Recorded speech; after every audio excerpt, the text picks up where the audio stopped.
Bonsoir à toutes et tous. Pour ceux et celles qui attendaient ce soir, désolée pour cette attente, mais c'est vraiment avec joie que l'Église de Quiévrain, mes frères et sœurs ce soir qui disent Amen, vous salue simplement parce que nous sommes heureux de partager encore ce soir la parole de Dieu. Et comme vous avez pu voir dans l'annonce du titre, il s'agit du jeûne. Le jeûne, c'est quelque chose qui est compliqué. C'est quelque chose qui est difficile parce que ça peut faire peur quand on n'a jamais jeûné dans notre vie. Et ça fait un peu aussi ressurgir, peut-être, des mauvais souvenirs que vous avez entendus ou que nous avons vécus de privation de nourriture dans des contextes difficiles, financiers, mais aussi parce que en fait, eh bien, tout simplement, se sacrifier de nourriture dans l'époque actuelle et dans notre civilisation occidentale est, eh bien, plus une habitude. Nous allons essayer de comprendre pourquoi ce soir, mais nous allons aussi comprendre que, eh bien, il y a un temps effectivement qui est difficile, qui est le temps de l'acétose. Je vous expliquerai ce que c'est tout à l'heure, qui dure à peu près 2 à 3 jours. Et passer ce temps, en fait, on peut expérimenter, eh bien, les bienfaits du jeûne et ce qu'il peut autant apporter physiquement, mais surtout spirituellement. Et c'est donc le but, eh bien, ce soir, de cet enseignement, c'est qu'il y a autant une signification pratique, mais aussi spirituelle. On peut se poser les questions, comment dois-je jeûner? Qui peut jeûner? Combien de temps? Dans quel but? Qu'est-ce qui se passe d'un point de vue physique? Qu'est-ce qui se passe d'un point de vue spirituel? Mais aussi comment cesser le jeûne. On voit en tout cas dans les religions que c'est une pratique dans la société, en tout cas qui est connue, que ce soit pour les catholiques au moment du carême, que ce soit pour les musulmans au moment du ramadan, eh bien le jeûne est quelque chose qui est connu. On a aussi des jeûnes médicaux quand nous sommes simplement opérés en termes de chirurgie. Tout le monde, un jour ou l'autre dans sa vie, est confronté au jeûne. Mais quelle définition simplement on peut en tirer? C'est l'abstention de nourriture, bien sûr. Ce soir, je vais vraiment axer juste sur l'abstention de nourriture, mais en continuant à boire du liquide, en l'occurrence de l'eau. Vous savez, en tant que chrétien, eh bien, enseigner qu'il existe aussi d'autres formes de jeûne. Notamment, si vous désirez noter, vous trouverez, ce jeûne, d'Esther. Donc c'est, Esther, chapitre 4, verset 16, où Esther, avec le peuple juif, s'est privée de nourriture et d'eau pendant 3 jours. Et le but de ce jeûne était, qu'il y avait des besoins pour la nation, juive à cette époque, d'être simplement, libérée aussi d'un joug, du mari d'Esther de l'époque. Et donc, là, ce soir, il n'est pas question de vous parler des types de jeûnes, mais je vais vraiment, focus donc, le but, c'est de vous expliquer la privation, de nourriture, comment y arriver. Si on s'en tient donc à, eh bien, notre explication chrétienne évangélique du jeûne biblique, il faut savoir que dans l'Ancien Testament, le mot jeûne est utilisé 37 fois et dans le Nouveau Testament, il est utilisé 21 fois. Il peut arriver que ce terme soit remplacé par humiliez vos âmes. Donc, quand vous voyez cette phrase humiliez vos âmes, essayez de vous rappeler que le Seigneur dit à son peuple jeûne. Humilie-toi. J'expliquerai aussi le principe de c'est pas l'humiliation vile, c'est pas l'humiliation négative, c'est le fait de rentrer dans l'humilité. Et ça, je vous expliquerai aussi après. Dans l'Ancien Testament, dans Lévitique, donc au chapitre 16, du verset 29 à 31, je ne vais pas lire dans les détails pour qu'on puisse arriver au bout aujourd'hui de cet enseignement. Donc, si vous voulez prendre note, Lévitique chapitre 16, 29, 31, on s'aperçoit que c'est vraiment une volonté révélée de Dieu. C'est-à-dire que il demandait au peuple juif, une fois par an, de, eh bien, faire un jeûne collectif, donc vraiment de prendre un jour à part, où il n'était pas question même de travailler, afin de jeûner à nouveau pour s'humilier et accomplir le rite d'expiation des péchés. Donc, juste pour attirer votre attention que le jeûne collectif était une demande de Dieu au peuple juif dans l'Ancien Testament. Un autre passage dans l'Ancien Testament que je mentionne maintenant, donc c'est dans Joël chapitre 1, versets 12 à 15. À nouveau, on voit que l'Éternel fait une convocation collective donc pour prier pour la nation, jeûner pour la nation. Donc Joël chapitre 1, du verset 12 à 15. Qu'en est-il du Nouveau Testament? Si nous parcourons les actes, à un moment donné dans Acte 14, du verset 21 au verset 23, il s'agit le contexte de l'Église primitive, donc ça veut dire simplement la première Église qui prend forme, où on voit bien, le périple de Paul et Barnabas. Ils sont passés d'ailleurs par Antioche. Ils arrivent à la ville de Derbe où ils évangélisent, ils créent des églises et ils choisissent des anciens. Il est dit qu'ils prient pour choisir ces anciens et ils jeûnent avec eux afin d'être recommandés au Seigneur. Donc, je voulais simplement dans cette approche biblique déjà en termes d'introduction, attirer votre attention que c'est la volonté révélée de Dieu que les églises, que le peuple de Dieu jeûne de manière collective. Je reprendrai plus tard aussi d'autres buts que l'Église peut avoir collectivement. Maintenant, si vous avez vos Bibles, je vous invite à prendre deux passages vraiment très importants qui nous parlent de récompense, mais aussi du vrai jeûne auquel de Dieu prend plaisir. Le premier passage, c'est dans Matthieu 6, donc chapitre 6, versets 17 à 18. Donc autant vous avez un verset dans le Nouveau Testament, et après je vais vous donner un verset dans l'Ancien. Donc je lis la parole de Dieu dans le chapitre 6, versets 17 à 18. Mais toi, quand tu jeûnes, parfume ta tête et lave ton visage, afin de ne pas montrer que tu jeûnes aux hommes, mais à ton Père, qui est là dans le lieu secret. Et ton Père qui voit dans le secret te le rendra. Le Seigneur, mon frère, ma sœur, quand tu jeûnes, te le rend. Il te récompense. Alors, il est le seul qui connaît tes besoins, il est le seul qui connaît ta vie, et il te récompensera en fonction de ce qu'il a prévu pour toi au moment où tu jeûnes. Le deuxième passage dans l'Ancien Testament, c'est Ésaïe 58, versets 6 à 12. 6 à 12. Donc Ésaïe 58, versets 6 à 12. Je dirais même pour votre culte personnel et votre méditation de prendre l'entièreté du chapitre. Mais moi, je vais vraiment me focaliser sur ces versets-là. Donc, voici le jeûne que Dieu prend plaisir. Voici le genre de jeûne que je préconise.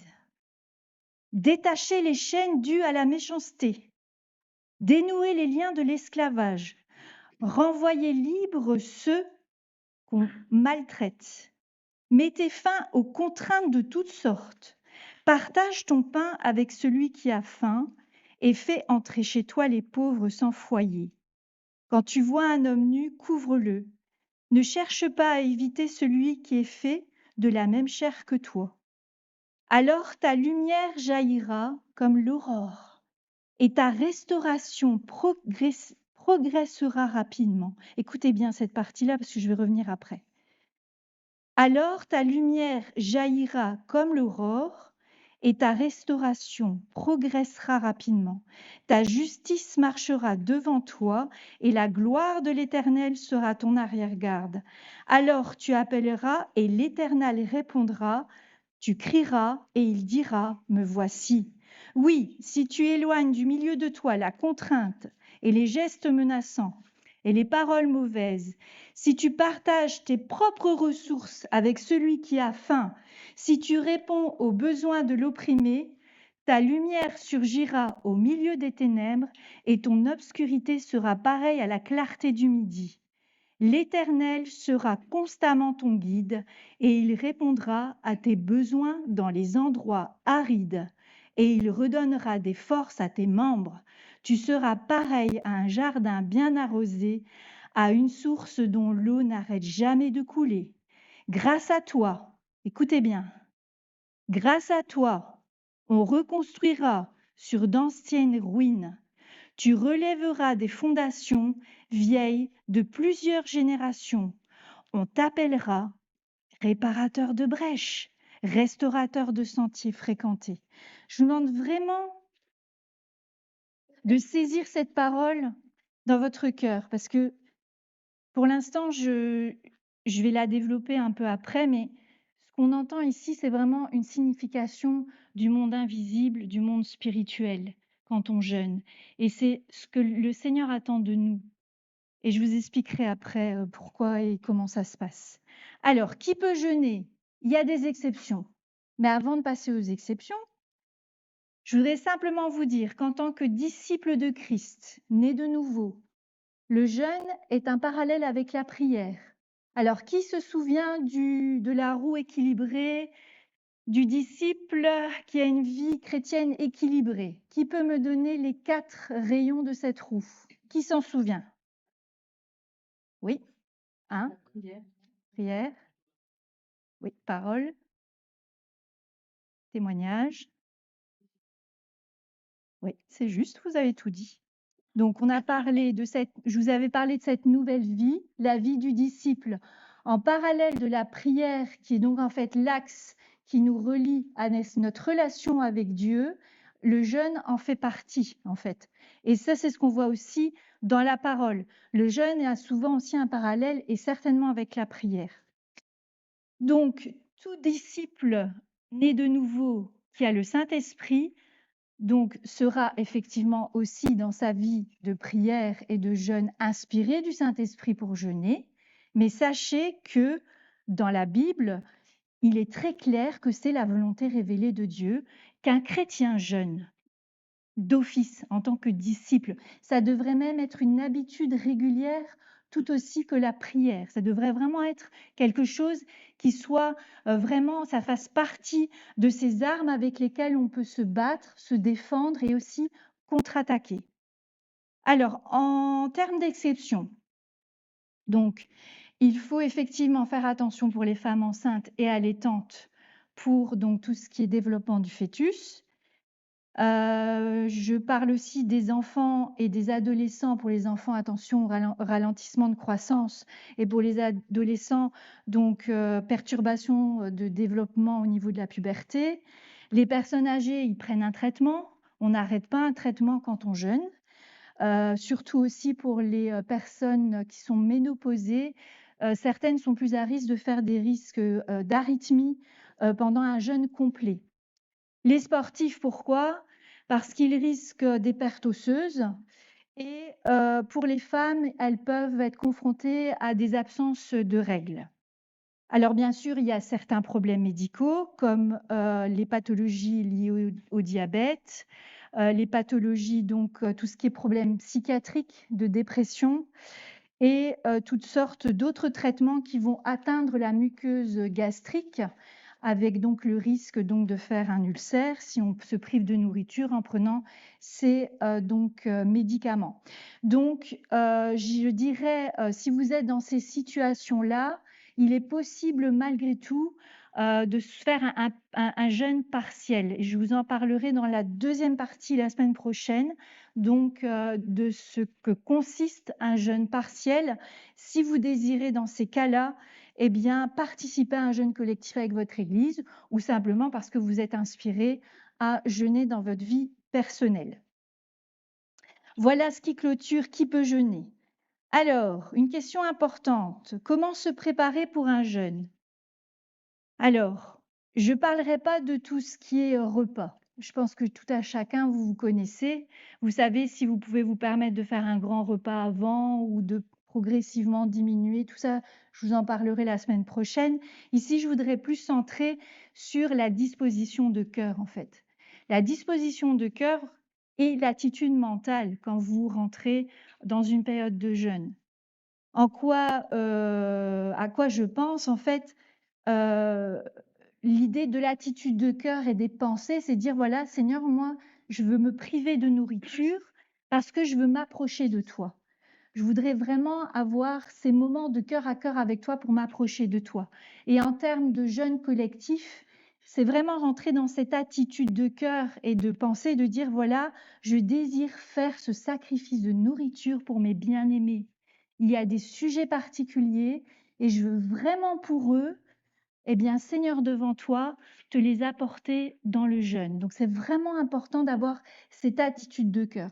Et si vous retournez dans Ésaïe, dans votre période de méditation sur Ésaïe 58, on voit vraiment avant les versets 6 que, eh bien, l'Éternel fait des reproches à son peuple.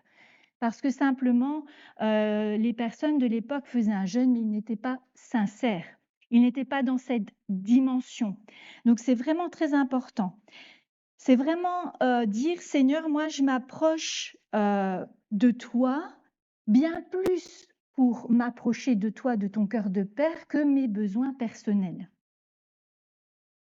Alors comment dans ces moments s'y prendre?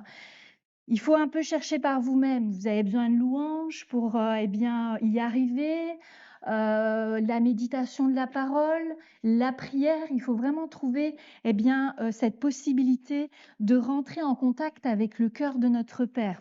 Vous avez l'habitude d'aller marcher, de faire une activité physique qui vous connecte dans la nature à Dieu. Ça peut être aussi une forme, ben, simplement, de moment où vous dites: «Seigneur, moi je veux passer ce moment avec toi, je me prive, je ne pense pas à mes problèmes, je veux d'abord penser à toi, à qui tu es et je pense aussi, en termes de gène collectif à mes frères et sœurs et je fais ce sacrifice de nourriture». C'est vraiment vous parler à vous-même, à votre cœur, à votre âme. Je fais ce sacrifice pour mes bien-aimés. C'est vraiment un moment, en fait, où on a le cœur à nu devant Dieu. C'est un moment où l'esprit nous sonde. C'est un moment où on a tout à découvert. Je vous ai parlé tout à l'heure d'humiliation. C'est pas une humiliation qui va vous écraser, c'est une humiliation qui va vous amener à connaître l'humilité devant notre Père. C'est vraiment quelque chose qu'il faut changer dans notre esprit. La semaine prochaine, je vous parlerai aussi des attaques spirituelles pendant les jeûnes. L'ennemi va tout faire pour vous dire que ce que vous faites, c'est en vain, que ce que vous faites, ça vous est imposé. Eh bien non, parce que vous rentrez vraiment dans cette attitude de cœur et il faut lui rappeler ce que vous faites. Alors, il y a quand même une attitude, je veux dire, des conditions à ne pas donner par nous-mêmes. C'est-à-dire, je m'explique, on jeûne pas pour faire fléchir le Seigneur dans un domaine particulier de notre vie ou pour un sujet particulier. On ne jeûne pas pour lui arracher une bénédiction. N'oublions pas qu'il est souverain, qu'il décide de toutes choses dans notre vie au moment où c'est nécessaire et que sa volonté est parfaite pour chacun d'entre nous.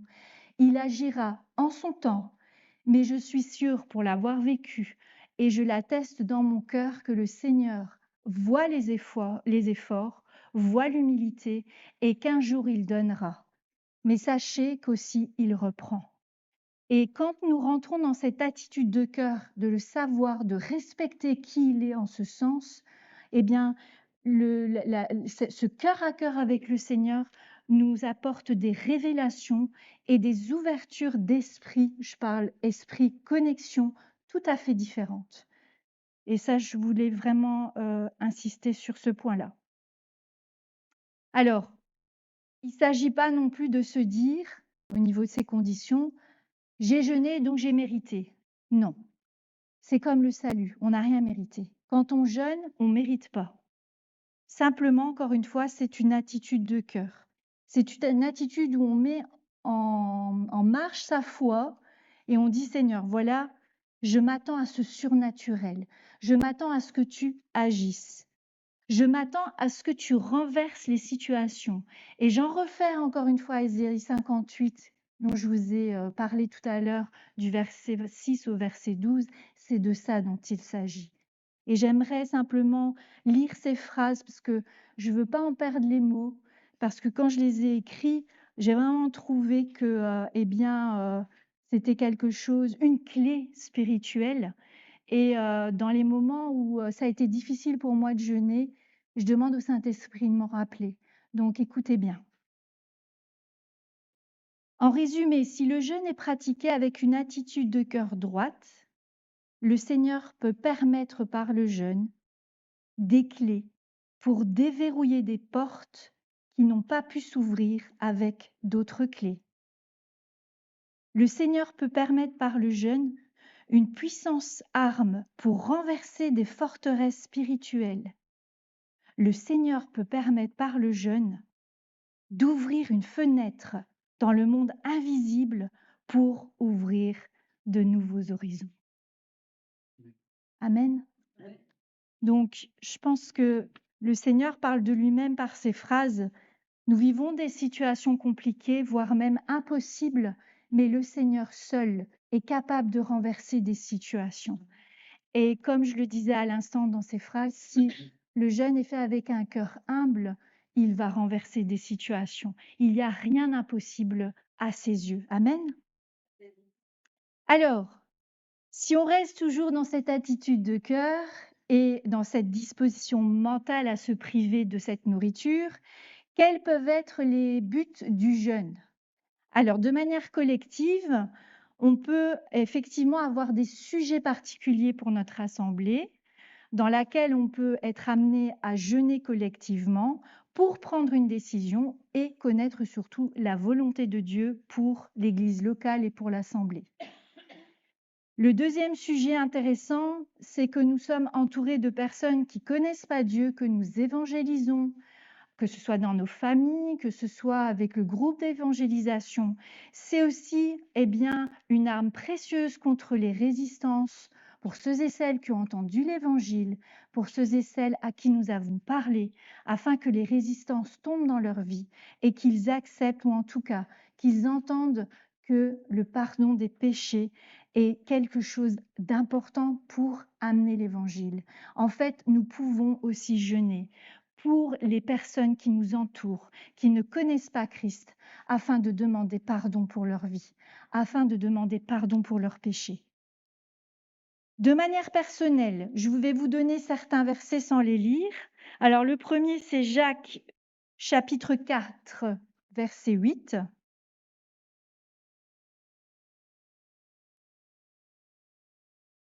Donc dans Jacques chapitre 4, verset 8, il est dit, quand vous vous approchez de Dieu, eh bien, le Seigneur se laissera aussi approcher de nous. Je vous en parlais tout à l'heure, ça peut être un motif pendant un jeûne. Seigneur, je me sens loin de toi.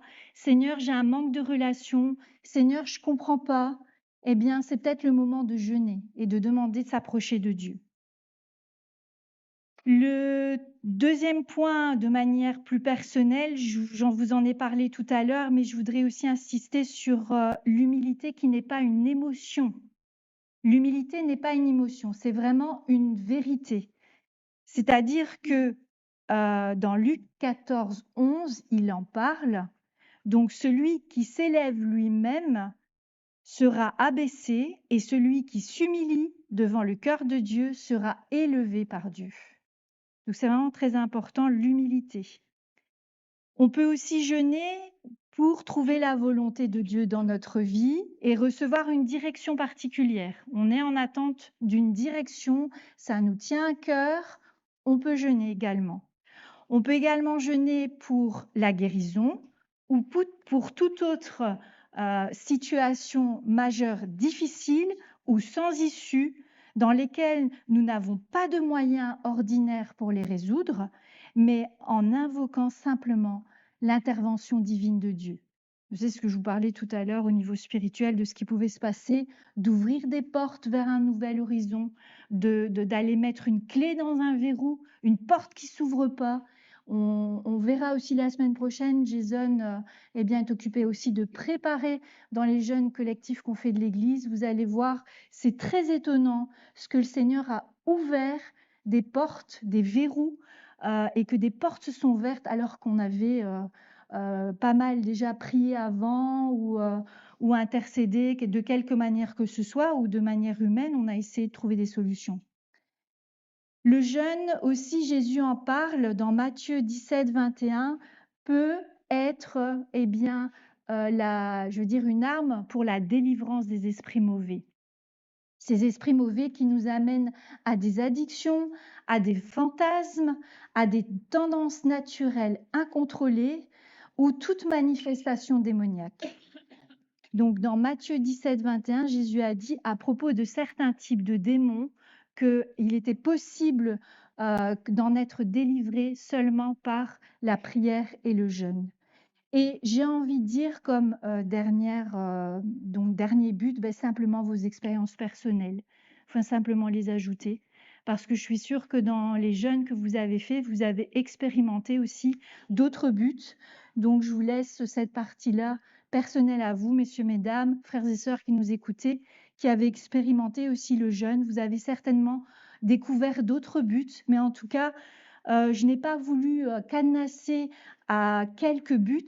Il y a certainement d'autres buts très intéressants que vous pouvez nous partager. Nous n'avons pas besoin de ressentir quelque chose de particulier pour jeûner. Parce que, comme je vous l'ai dit ici maintenant dans cet enseignement, c'est la volonté révélée de Dieu pour chacune d'entre nous. Parce qu'en fait, comme le dit le Seigneur, il veut nous apporter des bénédictions. Il veut nous bénir et il veut que nous le réalisions conformément à sa volonté.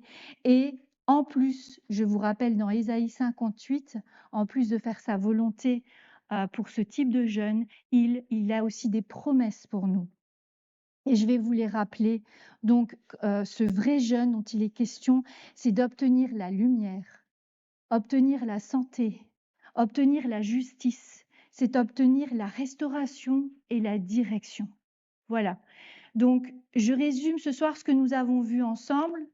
Donc, je vous ai expliqué en introduction qu'on allait aborder la signification biblique et la signification plutôt pratique du jeûne.